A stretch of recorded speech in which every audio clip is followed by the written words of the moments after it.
মাথায় দেওয়া হয়েছে পট্টি, লাগানো হয়েছে স্যালাইন, আর এভাবেই নির্বাচন কমিশন ভবনের সামনে আমজনতার দলকে নিবন্ধনের দাবিতে আমরণ অনশনে বসেছেন এই দলটির সদস্য সচিব তারেক রহমান। এখন চলছে অনশনের 124 ঘন্টা অতিক্রম হয়েছে, তবুও এখনও নির্বাচন কমিশন থেকে কোনো ধরনের সাড়া শব্দ নেই। তবে যদি এই প্রাণ চলে যায়, এই প্রাণ চলে গেলে দায় দায়িত্ব কে নেবে, সেটি কিন্তু সাধারণ মানুষ বলছে।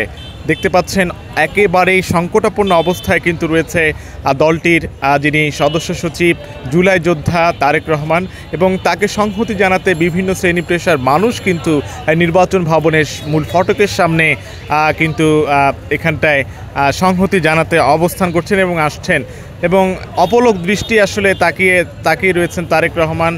দলের নিবন্ধন কি পাবেন?